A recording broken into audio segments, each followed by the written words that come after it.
What's going on, YouTube? It's Sensei, a place to be chilling with your homie, Mr. A and D. Better give you guys another Wednesday Night War for December 2nd, 2020. And joining me, who missed last, well, I can't say he missed. We did together. We just didn't do the video last week. But now it's not Deion Sanders, but prime time. What's up, y'all? It's me, the PRIME. Yep, What's going on? we are back here and to do another Wednesday Night War where both shows delivered. But look, spoiler alert, ain't nothing topping what AEW did tonight. Okay? Ain't nothing topping what AEW did tonight, and especially since Primetime got to go to that show live. So we're going to be hearing like my thing from watching at home, and of course him seeing it live. Yep, So yep. that's Ready for it. cool. So I'm glad we were able to get down there because, like I said, anything goes happen in Florida because we can't do nothing here in Philly. We do everything here, so. So, all right. So let's get to the NXT. NXT, we have a go home show right now when it comes to War Games. It's Sunday, which kind of is like I thought it was going to be Saturday, which today when we're recording it's probably the same. But I was like, wait a minute, we got War Games on Sunday and Tribute to the Troops. So, okay, War Games is going to be my pick. Shows you how much they care about NXT, even though everybody's gonna watch War Games. Because who wouldn't watch War Games over a show that don't even mean nothing? Well, it means something for the troops, but you know. Well, I mean, when it first started, it was something, but now it's not like it feels like nothing anymore. But I still glad that they have the stuff for the troops and stuff like that. Obviously, we start off NXT with the tribute to Pat Patterson, which we already talked about earlier in the podcast. So if you guys want to hear more about Pat Patterson, go check that out. Who passed away, and then they played the Frank Sinatra's, My Way, which everybody love that song when they go. So Damien Priest is coming out, and he's now. You know what? Now, no. Go ahead, I'm listening. I'll wait. I'll just.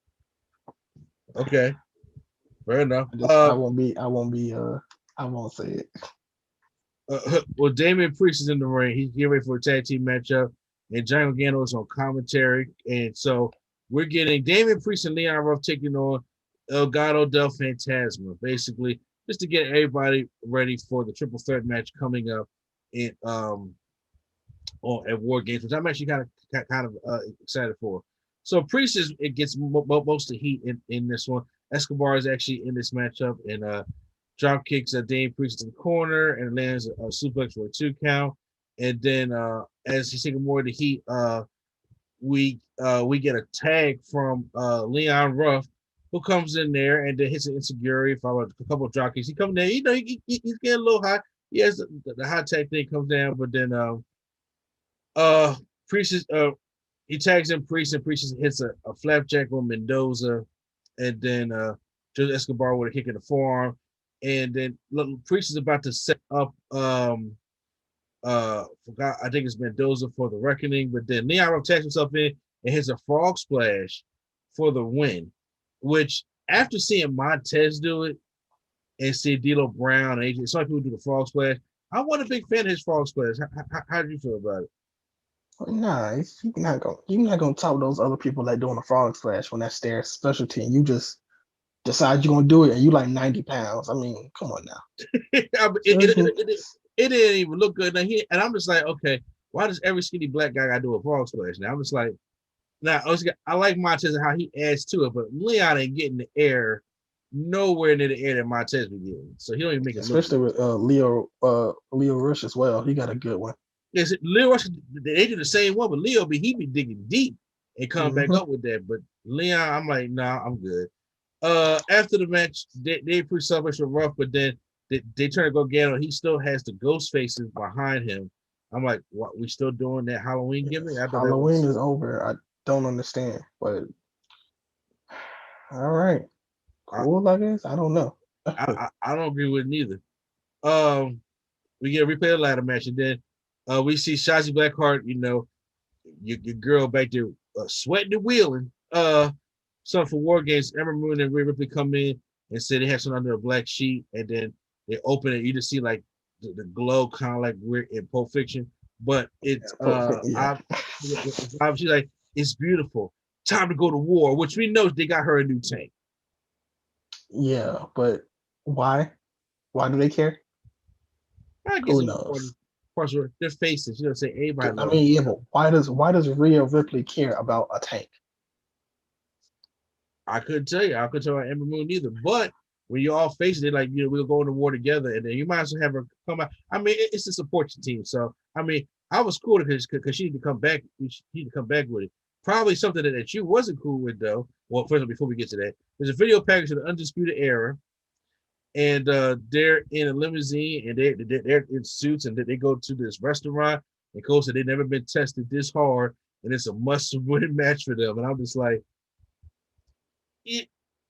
don't get me wrong, I like the Pat McAfee team and Dunn and Lorcan and Birch and stuff like that. But I'm sitting there thinking like, they had AOP, they had Ricochet, they've been tested, but I get when it comes to the story, so they really gotta bring their all. Do you think Undisputed Era is gonna get called up to this and stuff like that? But we'll probably get that in the predictions part of it.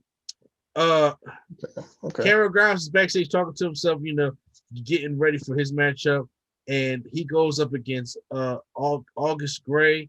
Cameron Grimes comes out there with a leather strap himself, and basically it's a same Cameron Grimes match as he hits the cave in for the win, and then Cameron Grimes grabs his hat, and then as he goes pulls another strap, Loomis is on the other end of it as he drags to the ring and starts beating Cameron Grimes as he sees the ghost, and then he gets out of there. So, are you excited for the strap match come Sunday? No, I'm not.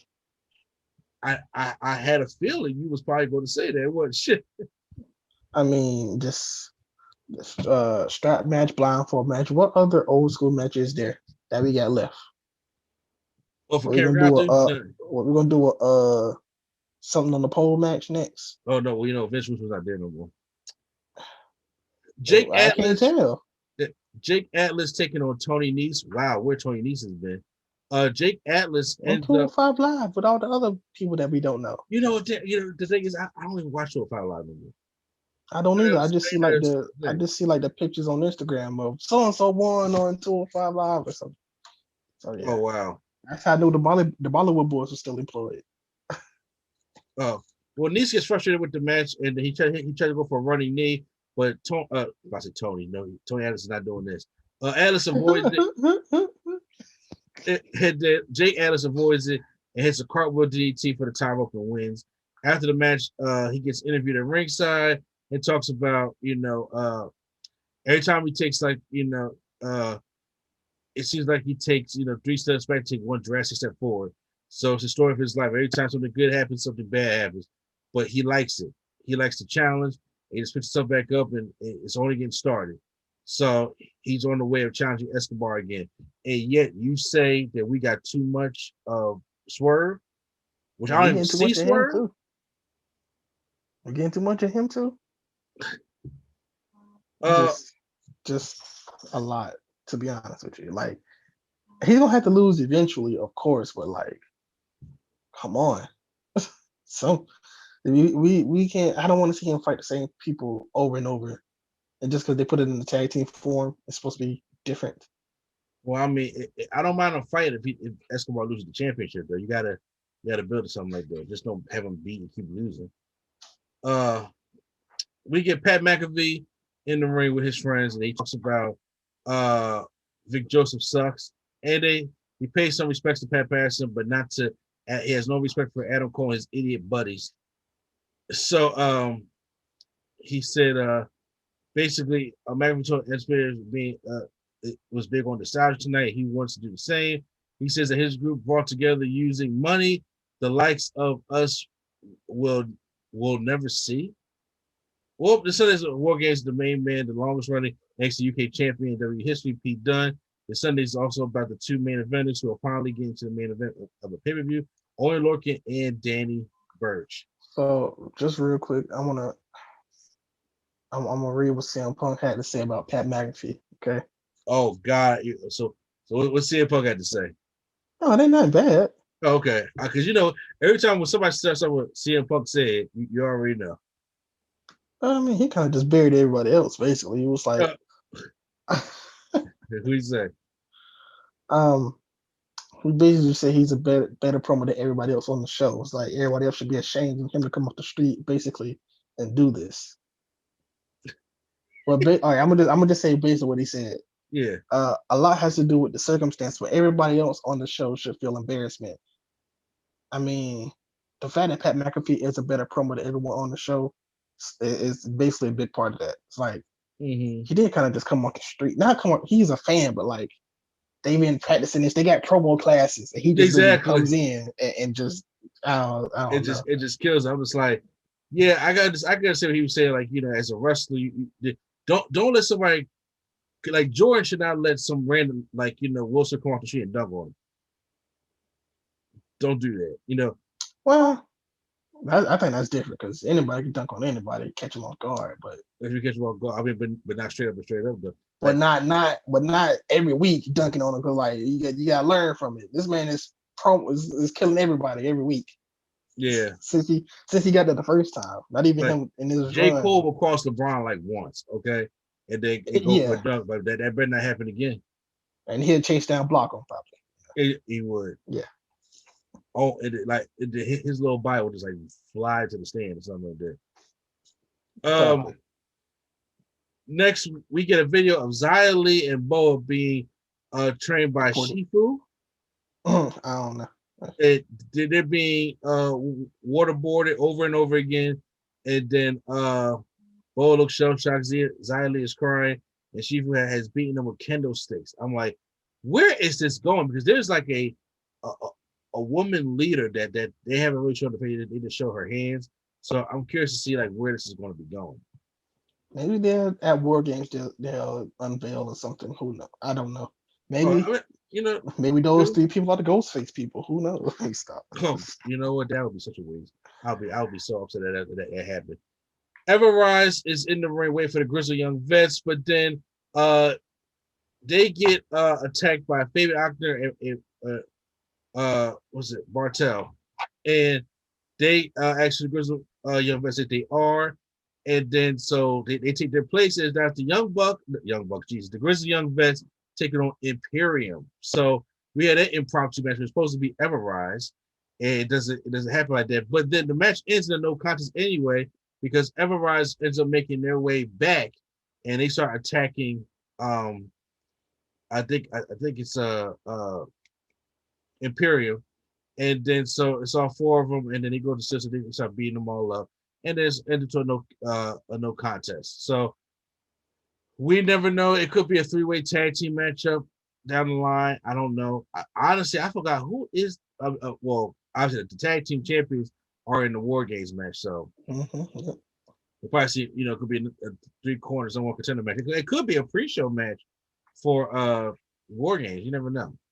It might be because they get all their matches, don't they? I think so. Yeah, it's four of them so far. Well, it's 4 matches for Wargames. We get a Timothy Thatcher edition of an in-ring edition of the Thatch Ass Thatch Can School of Wrestling, and then today's lesson is about distractions. And then as he turns around, Ciampa is right there, and then he said he wants to be the teacher. And then Thatcher says, I got no problem with you, Ciampa, but he does try to attack him. Then Ciampa hits him down. That his trainee tries to attack him. They jump Ciampa. They go to the outside for a little bit, and then Timothy Thatcher puts Ciampa in a chokehold and chokes Ciampa out. I was actually shocked to see that. I didn't know they was gonna make Timothy Thatcher look that strong in that segment. So he chokes out Ciampa. So obviously it's going to be a match going down the line. I thought it was cool. It was something interesting to do. It's kind of like when Seth Rollins came into the Firefly Funhouse, and obviously it's a thing that it's not supposed to be interrupted. It's just the Thatch Ass came into the ring, and that Ciampa interfered and got choked out. Like you don't step on my turf. So I'm like, I was all with that. So I think he had to get some kind of upper hand because didn't he fight Kushida last week and lose? Yes. So I'm like, I did it 2 weeks ago too. Oh. One of them weeks he had to get some kind of upper hand, something. Yeah. So now it's time for the main event. which is the winner gets the advantage at War Games. Raquel Gonzalez takes on Shotzi Blackheart in a ladder match. Obviously, I knew Shotzi was going to do well. She wasn't going to do nothing too much because you want to save her for War Games. They're not going to give it their all in the ladder matches. They do this every year with the ladder matches, like to get advantage.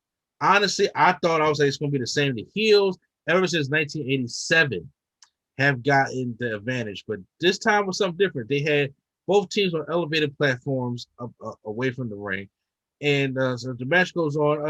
I thought it was kind of good. Raquel was also more of a brawler opposed to like doing special things in the ladder match. She throws Shotzi Blackheart into like the cage apron. She jumps on there and gives her a falling senton. I thought that was a cool spot as well. Then of course Shotzi Blackheart is going to find ways that she's trying to go for a crossbody on the apron, but then Raquel Gonzalez catches her and then throws her on the ladder that's kind of like sticking in the ring outside of the roster for a little bit.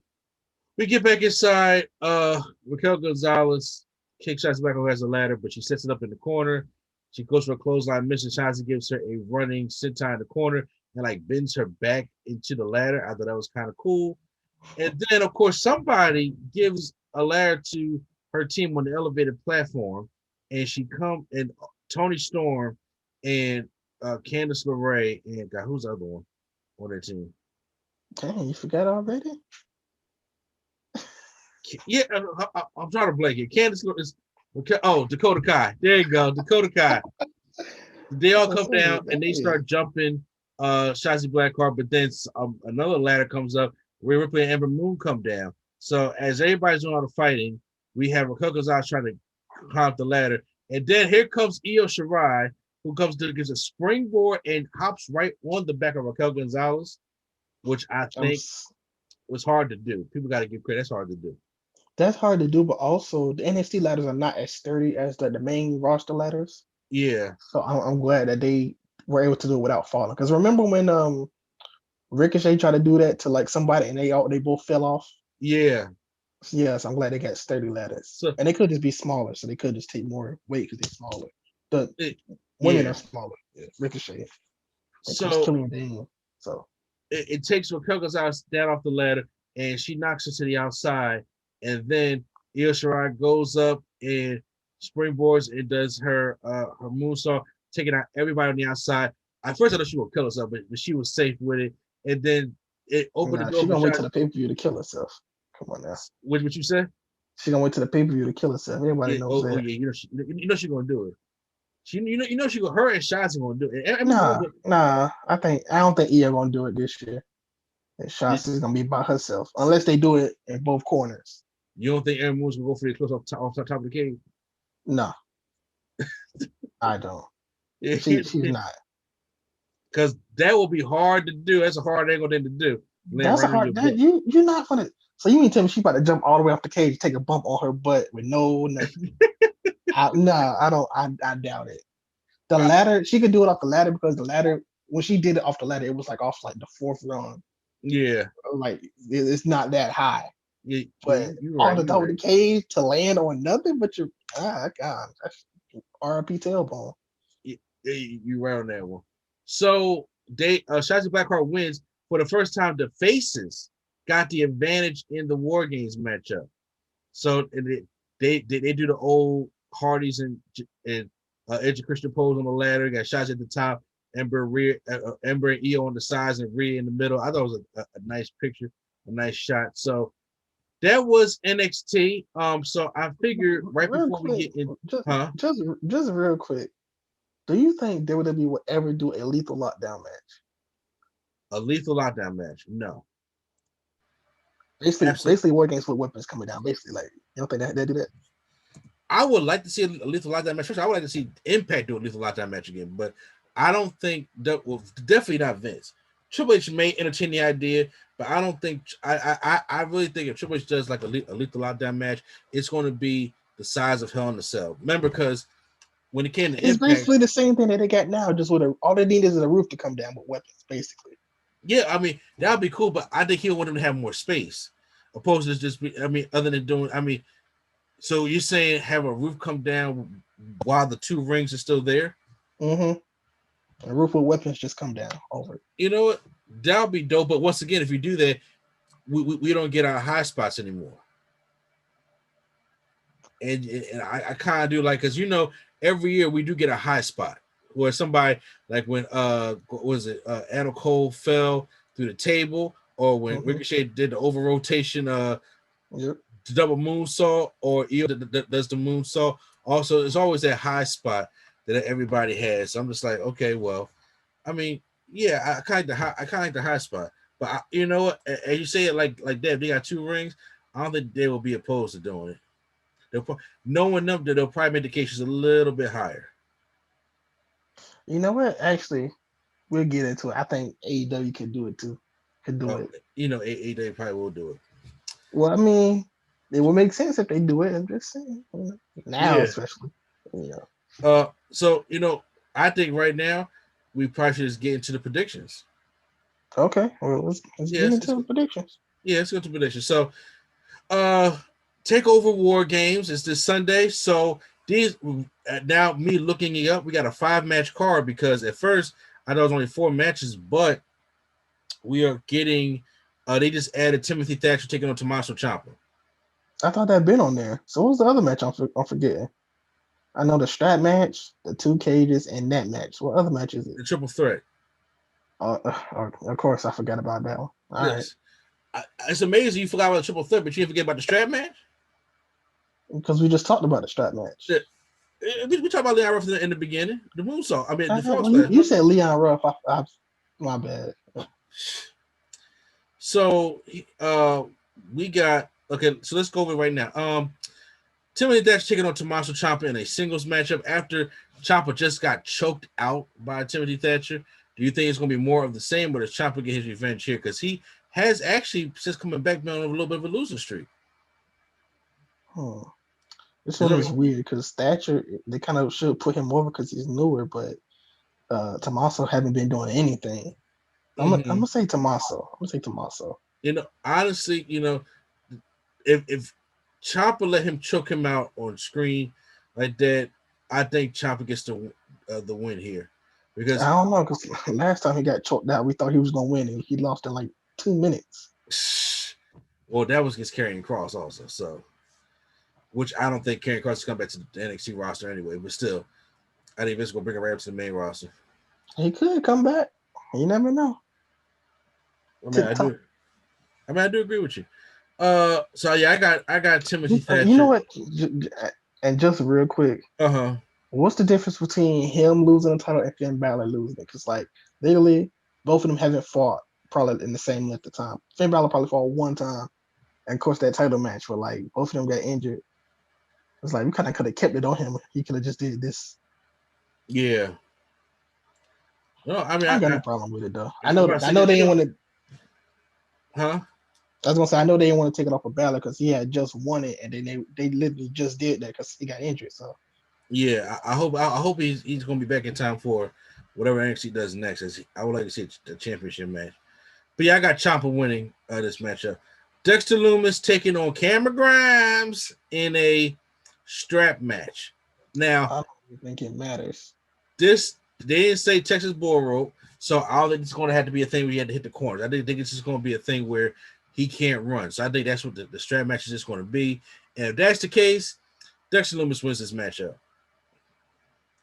I mean, Cameron Grimes is going to make it interesting, and then it's on Takeover. They're going to try to make themselves have a good matchup because it's on a good Takeover card. But I do think it's easy pickings right here. I really think that Dexter Lumis wins the match here.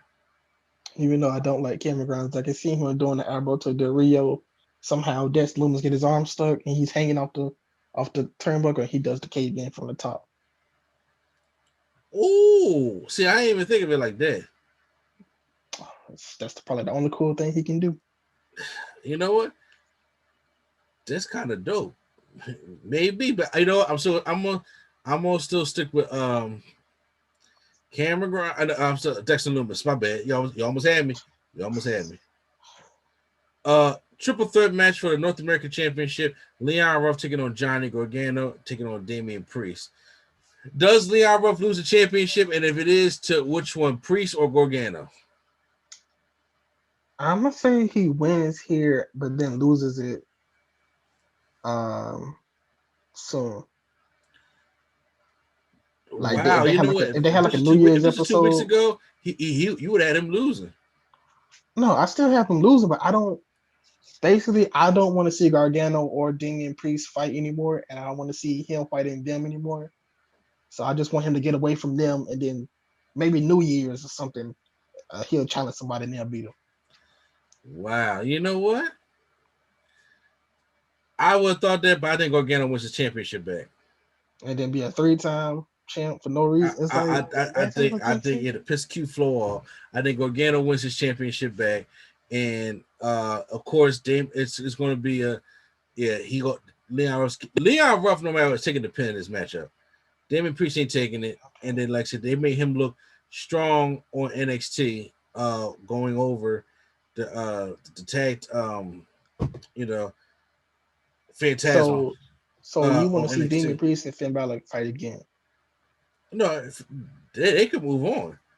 You can have Finn Balor. I mean, go to the next person. This could be the feud ender. You don't have to go back to Priest and Gargano. I don't think the feud gonna be over. If Gargano wins it or if Damien Priest wins, I don't think the feud will be over. I'll give it to you because you want to probably move somebody up to the NXT spot, the NXT Championship spot, because you have nobody up in that spot right now. And be Pete Dunne. I don't know. It could be Pete Dunne depending on how the War Games go. But let's go into the women's War Games matchup, which you have Team Shotzi Blackheart, Ember Moon, Rhea Ripley, and Io Shirai taking on Team Candice LeRae, Dakota Kai, Raquel Gonzalez, and Toni Storm. So we see what happened. Obviously, with the last match, you got the advantage. Shotzi Blackheart is going to do a falling senton from the top. I hope somebody catches her. Or not. Huh? Or not. Or because I really see herself like over rotating and like her kind of like the body come up too much and like land on her head. I hope she doesn't. Of course, I see Io doing a moonsault, and I really see off the top. Off the top, yeah. I don't see. They're gonna do one spot. You got to pick one. Okay, it go to Shazzy then. Because they are not doing two off the top spots. And then the men gonna have to do it off the top spot too. I don't think they're gonna do 3 off the top spots. But they could, but I'm just saying I don't see 3 in one night. Okay. You're right. Okay. I give it to Shazzy, but I give I say Io climbs up on the cage a little bit and does it, but not off the top. So she might do like maybe right above the top rope. Okay. Maybe. I have team, but at the end, I have Team Shazzy winning this match. No, I'm lying. I have Team Candice winning this match. Oh. Team Candice winning this matchup, and either Ember Moon or Shotzi Blackheart is taking the pin. Rhea Ripley, I think, is getting moved to the main roster, and Io Shirai is the champion. They're not going to touch the champion. I mean, Rhea Ripley beat 4 people last year by herself. She did, so that's why she can be on a losing team. But I don't think she's going to get pinned. I think, or if she is really out on her way out the door to go to Raw because Vince is struggling for some women's talent on Raw right now. Well, bye to Rhea. Yeah, but I say I think Rhea takes that pin. She go to the main roster. She ain't never gonna be seen again. But okay. It depends because Bianca Belair's doing good on the main roster so far. She's being seen every week so far. Okay. Like some people got it, some people just, a lot of people don't. So yeah, but look at Matt Riddle. I don't know who that is. I'm playing. Yeah, I know. Yeah, okay. You enjoying this Matt Riddle run that Vince got him on? I enjoy Matt Riddle within the past. Listen to me. Since Survivor Series, I've enjoyed Matt Riddle because before that, I was like, I'm tired of Corbin. I'm tired of seeing stuff like that. Yes, his promos are terrible because of the writing, but the matches he's been having with Sheamus have been awesome. Okay. And they were giving him more limelight. So yeah. Okay. Well. I mean, is everything okay over there? Is you? Yeah, that's a dog. Yeah. Oh, so you look. I'm like, somebody coming in the windows up. let's go into the main event. We have Undisputed Era taking on Team McAfee with McAfee, Pete Dunne, Danny Burch, and Oney Lorcan. McAfee's taking the spot in this match. You told the dive. Yes, he's going Okay. he's going to do the dive on everybody into this matchup, but he's going to have a I don't fun see. time doing it. I see a superplex. Which kind? You mean like a ankle suplex on everybody down there? I say him. He suplex. Colorado suplexes Pat McAfee. Oh, okay. I don't know. I just see Cal doing so. Since Adam Cole always get the shine off the top, I think Cal wants to do something. You know, I see it because I honestly see Undisputed Era going 4-0 in War Games matches. Okay. I can see that happening. Pat McAfee had in his. Wait, they're not undefeated though. Oh shit, that's right. You know, they're right. They did lose. I have them win this War Games matchup because Pat McAfee and them had just been bitching Undisputed Era out, burning their flag, beating them up. You know, saying they lose a ladder match. This is Undisputed Era's match. They know it the best. Pat McAfee's getting pinned here because if he wins, you got to do more with Pat McAfee afterwards. I'm like, you don't got to. I think they lose here, so Pete Dunne can go on. It's a one-time stable thing. Pete Dunne can go on to the NXT Championship. Then we can have the Tag Team Championships being defended, and McAfee can against who? I mean, well, obviously we had them three teams fighting, so we can have McAfee go on back to his show and come back for the Royal Rumble or something. So who do you have in the main event? I have the Undisputed Era. Okay, as I figured. I guess they're gonna be 2-2 then, because they lost 2 already. They won 1, so I'm gonna say they're gonna be 2-2. Yes, yeah, split. I don't see him getting bitched out, and the match is supposed to be there. It's kind of like how they always say the Buried Alive match is Undertaker specialty. He lost like every single one, except for the Boneyard. So I'm like, okay, that's better. How you lose to Vince? Don't bring that up. Don't bring that up. Okay, but now it's time to go on to what we know we've been waiting to talk about. AEW Dynamite. Winter is coming. So welcome to Dynamite. Winter is coming. Primetime got a chance to go there, and hey, what a show to come. So Winter's coming. The war is here. Kicking off the show, we have the Dynamite Diamond Battle Royal. So this is the Battle Royal where the last 2 participants that's in the Battle Royal will face next week for MJF's Diamond Ring that he won back earlier in, was it this year or last year? Last year, I right? want to say it was this year, but it could have been last year. And this year has been so long, I don't know. In this matchup, we have the participants is Orange Cassidy, Hangman Page, Matt Sydal, Scorpio Sky, Isaiah Cassidy, Mark Quinn, Lee Johnson, Sammy Guevara, MJF, Warlord, Sean Spears, John Silver, Alex Reynolds, Matt Hardy, Jungle Boy, Joey Janela, Luther, haven't seen him in a while, Serpentico, Kip Sabian, and Miro.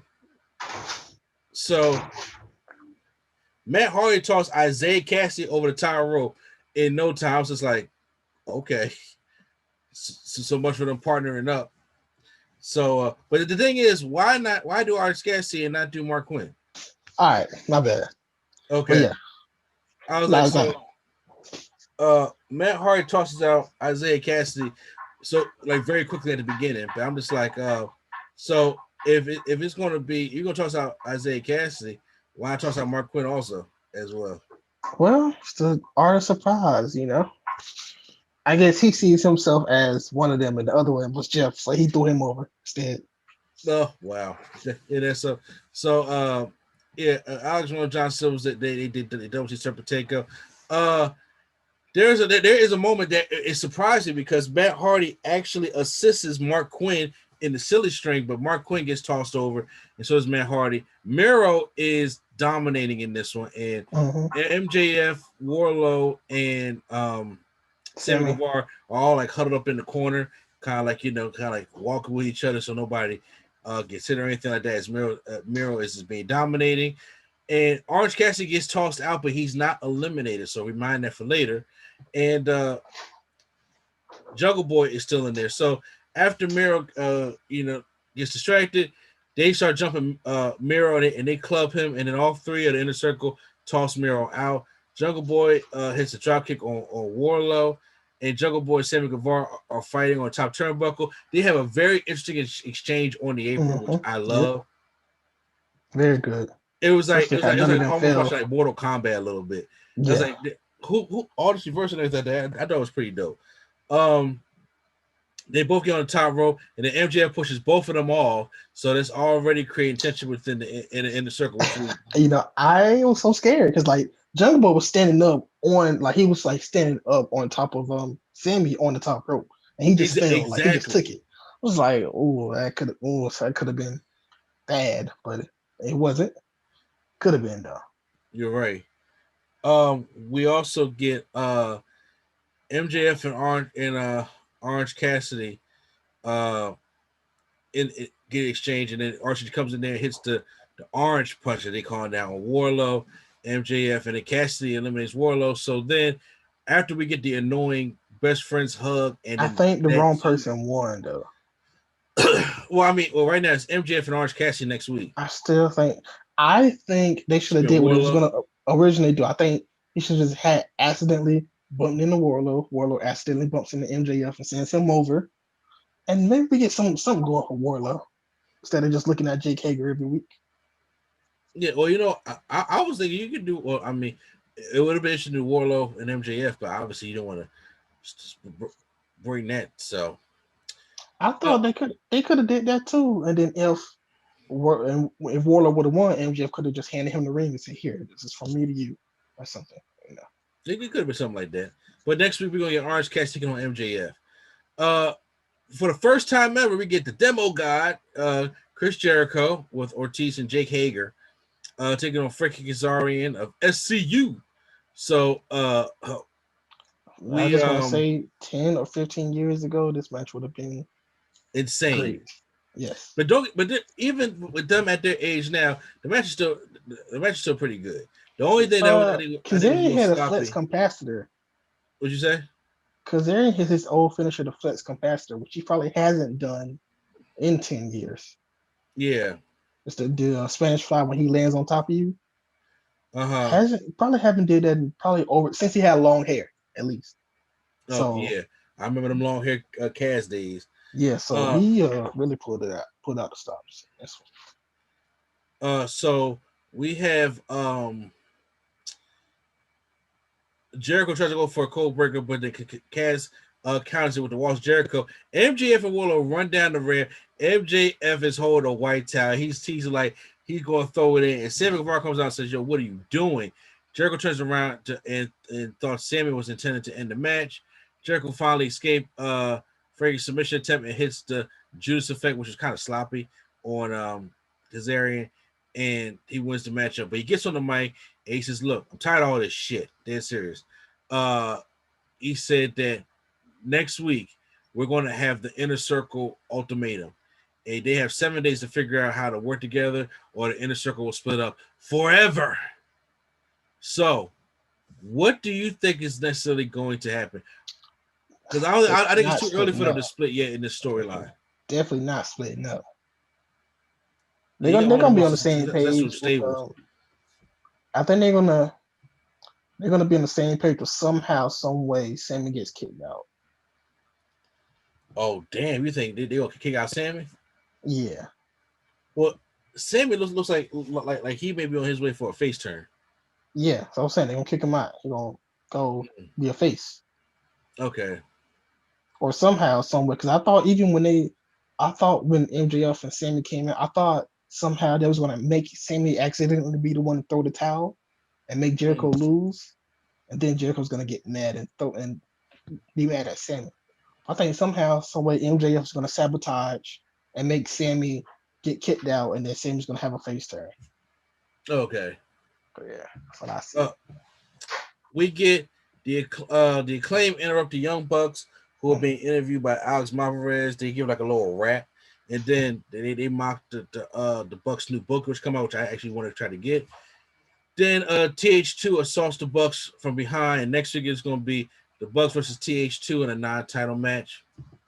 So are the Acclaim supposed to be just uncool guys? You said uncool guys? Yes, they try to do the rap, It wasn't good. And then while TH2 was beating him up, one of them yells, "World Star!" Like, was that supposed to be? To me, it looks like they're trying to be like the urban youth. What's the name of it? What's the name of the chicken farmers in ROH? The Briscoes? The Briscoes, yeah. Chicken farms. Are they not chicken farmers? I don't know. I wouldn't describe them like that, but No, they got a legit chicken farm. oh, they got a legit meeting they got to go to as well. Probably. I don't know. So probably so. Dr. Brent Baker, DMD, taking on legit Leah Hirsch. How you pronounce your name? Hirsch. Okay. So this matchup was actually, Layla got some hits in, but she jumps to the ropes but gets connected with Reba. Bear capitalizes with a sling blade and gets it back into the ring, and then she goes and hits like the spinning fisherman neck breaker. And I thought that was it, but then she puts on the lockjaw, wins the matchup, and then Thunder Rosa comes out and starts beating up Brent Baker, and they had to separate Thunder Rosa and Brent Baker, and then Reba went after Layla, but Layla suplexed her, and it was just chaos all over. So, your thoughts real quick before we get into what everybody really came for. I don't really care about Thunder Rosa and Britt Baker feuding because I think Britt Baker should be fighting for the title, but she's not. Okay. That's all I got to say. Well, yeah, we ain't got nobody challenging Sheeta for the title. The NXT Lord, the TNT champion, Darby Allin, and the American Nightmare, Cody Rhodes. And bro, so when I went the first time in person, I was just making fun of him because it wasn't that much at that time. It was still a lot. But he came out with, what did he come out with? I can't remember. Was it him and Dustin? The Dog, Brandy, the whole Nightmare family, things like that. No. When I went, he came out. I forgot who he came out with, but he might have came out with the Bucks or whatever. But when he came out, it was just a fire. It was just like. This time it was like Batista came out. It's like Batista came out and did his entrance. Come on, man. When of course they're going up against Absolute Ricky Starks and Powerhouse Hobbs with Taz. So this is a tag team matchup that they start isolating on Darby Allin. Obviously, Powerhouse Hobbs shows the power that he has, picking up Darby by his neck and then giving him a belly to belly. Cody gets a tag in, goes for the front drop kick on Hobbs and then Ricky Starks. Things start falling down from there. Hobbs, Cody cleans house, and then power slam Starks. Cody knocks Hobbs to the outside with a disaster kick, and then Starks counters the crossroads from Cody, but Cody followed up with a cutter, a DDP. And then Darby goes and gets the coffin drop on Starks, and they score the pin. So afterwards, Hobbs starts jumping Darby Allin from behind, and then Arn Anderson comes up to even up the odds. Arn Anderson, people. I should have known something was happening when Arn Anderson was coming up there to stop shit. And then Hobbs starts getting the better of him. Dustin Rhodes comes out. Let's get all the WCW guys out here. Why not? Why don't we? I mean, that's what the segment was for, basically, to get the old people. Hey, you remember this guy?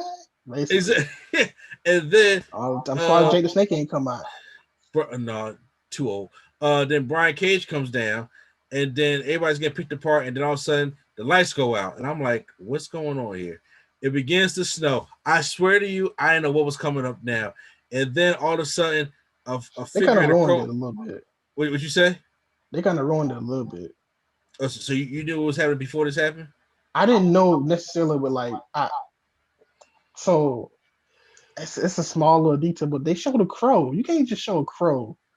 Yeah. And it's like, of course, it was still a surprise because we weren't for sure thinking just a regular bird, but they showed a crow. It's like, that's like if the Undertaker come out and they show the T, the little taker thing with the T. No, but if you hear the gong, you know it's Undertaker. Yeah, that too. I'm talking about like what's a return that like you didn't know for sure, like every time Jericho returns, it has a little clock. Yeah. So you don't know for sure if it's Jericho, but you know that's Jericho like. Uh-huh. A little see me the Yeah. ticker. Yeah. It's kind of like that. But still a good moment. They had like snow coming from like the lights. The lights Yeah. is I like was like, blowing in snow. it's snowing in there. That was Yeah. dope. Yeah. So the lights is blowing out snow, and with it being outside, it kind of like went everywhere instead of just on one spot. So I kind of like that.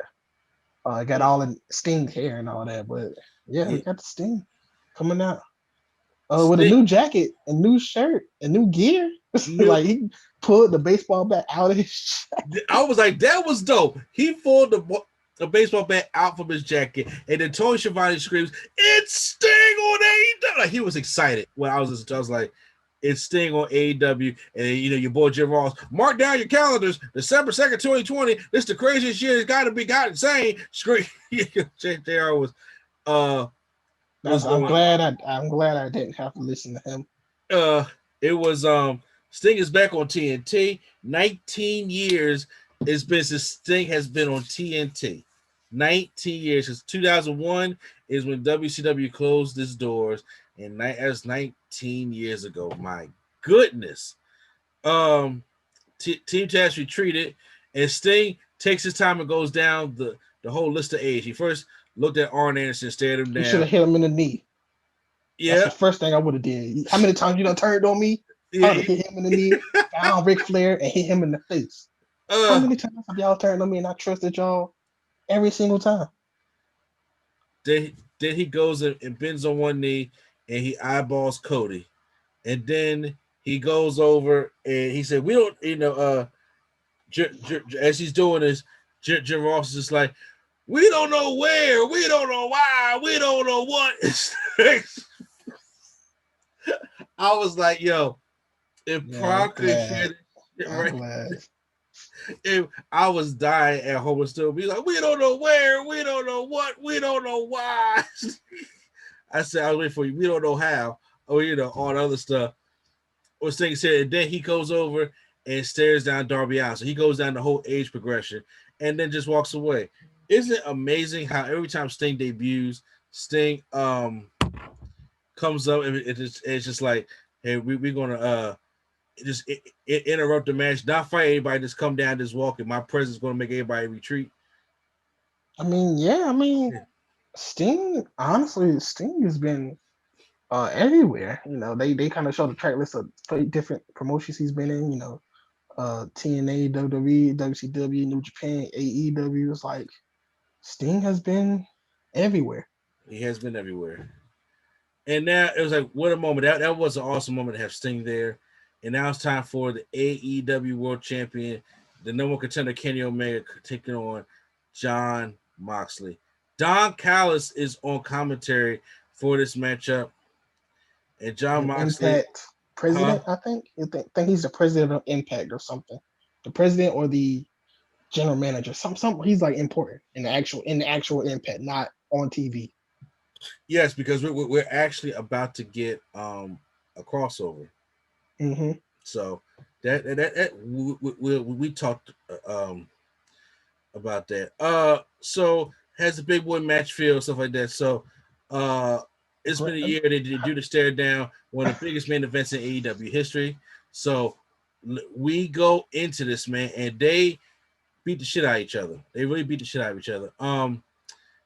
They're on the outside.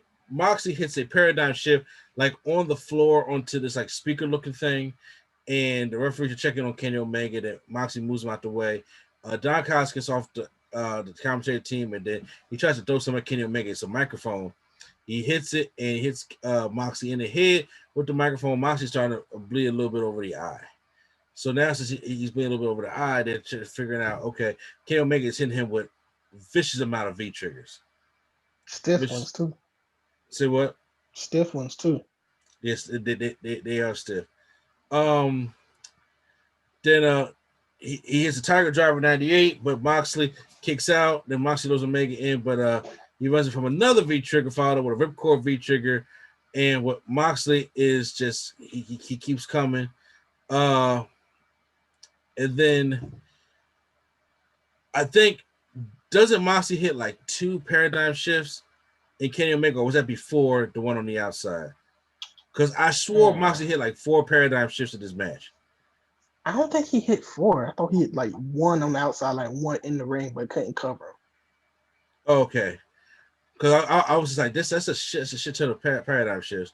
In the meantime, Doc House, after the microphone gets hit, Moxley gets another V-trigger in the corner, and then Kenny Omega sets up Moxley for the one-winged angel, the most protected finishing move in wrestling next to the RKO. And the never mind, not anymore. I was gonna say and the Rainmaker, but not anymore. The Rainmaker's not protected, I don't think anymore. Not as much as the one-winged angel is in RKO. Nobody ever kicked out of it. Say what? Nobody's ever kicked out of it. Oh, then it's still protected then. Yeah. Okay, Cal's after the ring, Cal's and Omega ran out the arena with the belt before and they got to the SUV and drove off as Moxley was trying to get his bearings together. And the Don Cox replied, said, "You can find out this Tuesday on Impact Wrestling on Access TV." And I'm just like, yo, why y'all trying to make me watch Impact? No, that's the Impact trying to get views. What do you mean? I'm like, I don't want to go watch no Impact. But that was AEW. Look, do we really have to go on to see who had the better night? NXT did decent, but AEW wins it hands down. Yeah, AEW wins. I'm actually kind of excited to see what kind of matches they do if they do crossover matches. Like, I would kind of want to see a little semi-invasion of the people that's good, basically. I don't want to see Johnny Swinger coming in with Orange Cassidy. I'm talking about we talk about some the legit Impact talent. Motor City Machine Guns and the Good Brothers. I'm gonna see them come over, fight FTR and the Young Bucks and all that. The Mac and Rich Swann and Eric Young and what's his name? Who? Moose? No, Moose too. Shamrock. God, you know the guy the one who fought Tessa earlier this year in the Sammy Callahan. Sammy Callahan. There we go. Sammy Callahan. You know, so all those Impact guys, they can come over and make a legit thing. Impact versus AEW crossover kind of thing would be dope if it's booked the right way. Because you already heard Triple H now say, we're open to crossovers too. You know, they're not. We open to all crossovers only we can win. Is it? Yeah. If you destroying your talent every week, then yes, of course. Yeah. So that's how that was. So, guys, that was our Wednesday Night War. Hope you guys enjoyed it. Make sure if you listen to us on the podcast, you stay tuned because we got more coming on after this. But if you listen to us on YouTube, make sure you guys like, subscribe, and share. Make sure you hit the subscribe button on my channel and Primetime's channel, the Prime Nostalgia. And then make sure to stay here for more wrestling news. So once again, this is NC, a place we chose to stay in D, and not Deion says for Primetime. All right, y'all. All right. And the Nerd Coalition is out.